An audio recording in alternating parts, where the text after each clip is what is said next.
छात्रों और मित्रों और विद्यार्थियों, लिखा हुआ अपने बाप का कभी भी अपनी आँखों या कान पर भरोसा मत करो। ये थोड़ी देर के लिए जो है आते हैं और तुरंत ये गायब हो जाते हैं, लेकिन लिखा हुआ है आप कभी भी उसको दोहरा सकते हो। हमने आपको कॉकरोच के बारे में पूरी जानकारी दे दी है। कौन कौन से इंपॉर्टेंट क्वेश्चन आपके नीट के हो सकते थे वो एरो बनाकर इशारा किया हुआ है। और आज हम आपको फ्रॉग से मुलाकात कराने जा रहे हैं। फ्रॉग ये आपका एम्फीबिया का जंतु है, ठीक, उभयधर्मी। यानी इसकी खास बात ये होती है कि ये 2 तरह के वातावरण में रह सकता है, ठीक है। नो रट्टाफिकेशन, फंडामेंटल क्लियर है। अगर 2 तरह के वातावरण में रह सकता है तो इसे पानी में भी रह सकता है और आपका ज़मीन पर, स्थल पर भी रह सकता है। अगर आप पानी की बात करते हैं तो मेढक जब बड़े आराम से तैरता है तो आप सोचें कैसे, क्योंकि उसके जो हाइंड लिम्ब होते हैं वो पतवार का काम करते हैं, ठीक है। और वही मेढक जब ज़मीन पर आ जाता है तो वो तेज़ी से कूदने लगता है, ठीक। तो ये 2 तरह का जो इन्वायरमेंट जो होता है, अनुकूलन पाया जाता है, उन्हें हम उभयचर्मी या हम एम्फीबियन एनिमल कहते हैं। और वो एम्फीबियस हैबिटाट कहलाता है, जिसमें आपका जल और थल यानी aquatic and as well as terrestrial के लिए एडाप्टेशन होता है। तो आज हम आपके सामने फ्रॉग को लेके आ रहे हैं। आपने देखा होगा फ्रॉग, अगर कभी भी आप गांव में गए हों तो आपसे हाथ से फिसल जाता है, बहुत ही चिकना होता है, ठीक है। और बहुत लंबे लंबे इसके पैर होते हैं और स्किन भी उसके 2 तरह के ऊपर जो आपके स्पॉट होते हैं और नीचे आपका पूरा येलोइश होता है, ठीक है। तो इसके बड़े ख़ास बात होती है, वो आपको लेके जा रहे हैं नीट के लिए। वो देखिए अब, frogs can live both on land and fresh water. तो मैंने आपको अभी बताया था कि ये ज़मीन पर भी रह सकते हैं और फ्रेश वाटर के रह सकते हैं। इसमें दोनों तरह के वातावरण में रहने का अनुकूलन पाया जाता है, इसलिए ये एम्फीबियस एनिमल है, ठीक है। यानी हैबिटाट इसका एम्फीबियस है और क्लास इसकी जो है वो आपकी एम्बियन। आपका सवाल उठेगा, frog belongs to class, your answer is Amphibia. Frog का फाइलम क्या है वो भी आपको कॉर्डेटा, राइट है। यानी आपने पॉरीफेरा से लेकर के कॉर्डा तक आपको लास्ट ये आपका हाईली एडाप्टेबल एनिमल होते हैं।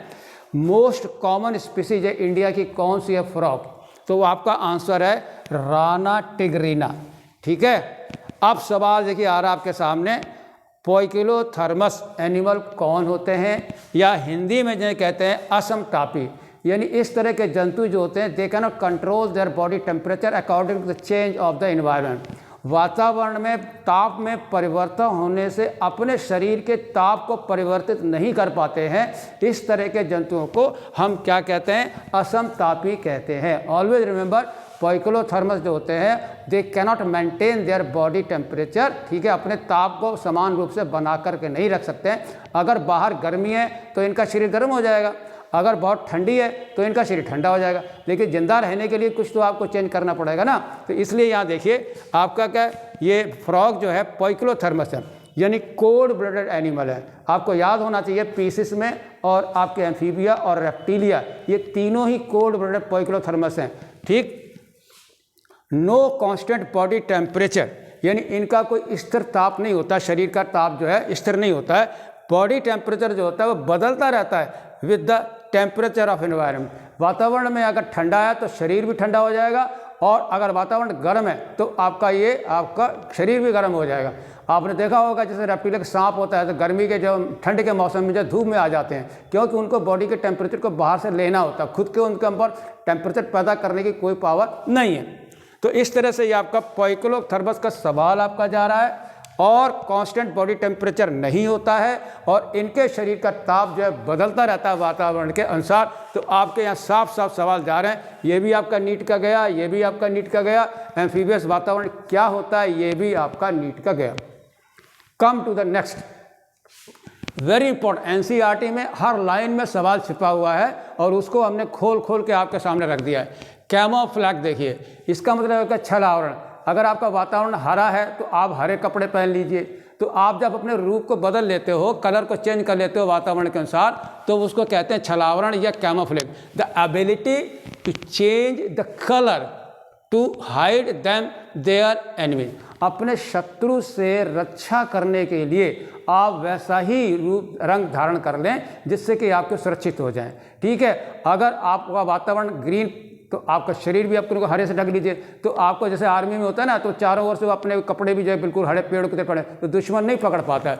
तो ये जो है प्रॉपर्टी है, जो है कैमोफ्लेज की एबिलिटी होती, योग्यता होती है to change the colour to hide them their enemy. अपने शत्रुओं से बचने के लिए ये एक एबिलिटी इसके अंदर पाई जाती है। तो उसका सवाल है आपका नीट का, उसे क्या कहते हैं? Camouflage. Another very important, camouflage को कौन शो करता है? Your answer is frog. ठीक है, अब आता अदर, ये भी बहुत इंपॉर्टेंट है एडाप्टेशन के लिए, मिमिक्री। द प्रोटेक्टिव कलरेशन, यानी अपनी सुरक्षा के लिए कलर के बदलने की जो है उसे हम कहते हैं मिमिक्री। ठीक है, जैसे आप लता के गाने या मोहम्मद रफ़ी गाने की मिमिक्री कराते हैं, उन्हीं की आवाज़ में, इसी तरह से ये भी एक जो बायोलॉजिकल मिमिक्री जो है वो प्रोटेक्टिव कलरेशन है। ये आपका विशेषण है, एक एबिलिटी, योग्यता है, और ये उसकी प्रक्रिया है। ठीक है, प्रोसेस है। अब आइए एस्टिवेशन। जैसा कि मैंने आपको बताया है कि ये अपने बॉडी के टेम्परेचर को मेंटेन नहीं कर सकते, तो नाउ जस्ट कल्पना कीजिए अगर बहुत जून मई का महीना हो तो ये मेढक कहाँ दिखाई देंगे? अगर आपके मई के बाद आपका जनवरी, फरवरी और दिसंबर की ठंड हो तो ये मेढक कहाँ दिखाई देंगे? तो अंडर द अनफेवरेबल कंडीशन, जब temperature either very extreme low और वेरी एक्सट्रीम हाई, तो अपने को बचाने के लिए ये क्या करते हैं? उसके लिए आपके पास दो प्रॉपर्टी आ रही हैं। ठीक है, एंड वो ये है, एक है एस्टिवेशन और एक है हाइबर। अक्सर नीट में मैचिंग में सवाल ये रख दिया जाता है, किसका किससे, ए बी सी डी और 1 2 3, तो टैली करना ए के साथ कौन सा है, बी के साथ कौन सा है। ऐसे सवालों में बड़ा ये दिक्कत हो जाती है अगर आपको फंडामेंटल क्लियर नहीं है। तो बेसिक फंडामेंटल के साथ लिखे हुए अपने बाप के साथ कोई भी समझौता नहीं करना।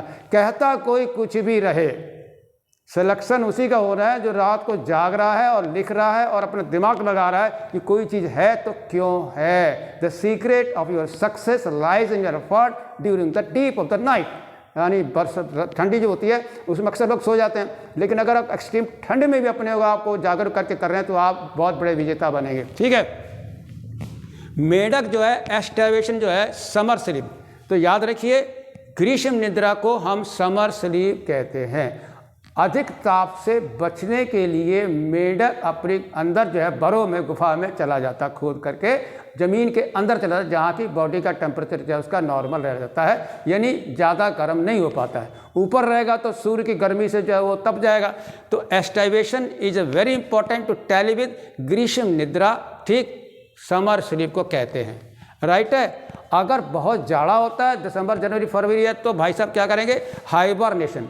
तो it has gone under hibernation या it has gone under aestivation. तो दो तरह की बातें, या तो ये ग्रीष्म निद्रा में चला गया या चीज़। तो एस्टिवेशन किसके लिए? समर स्लीप के लिए, और हाइबरनेशन जो है वो विंटर स्लीप के लिए है।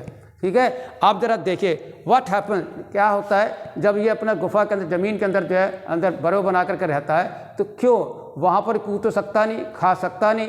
ठीक, तो इसका जो रेट ऑफ मेटाबॉलिक एक्टिविटीज़ होती हैं वो बिल्कुल ही स्लो हो जाती हैं, चलना नहीं, फिरना नहीं, बैठे बैठे अपने को टाइम को काटना। तो जो रिजर्व फूड फैट बॉडी होती है इसके अंदर बसा के, वो उस समय जो है उसको एनर्जी देती रहती है। So it is very important जो है ये अनुकूलन है, अडाप्टेशन है। एक्टिविटी बहुत ही स्लो हो जाती है, metabolic activity during aestivation and during hibernation. सारे क्वेश्चन को हमने बहुत ही पॉइंट आउट करके निकाल दिया।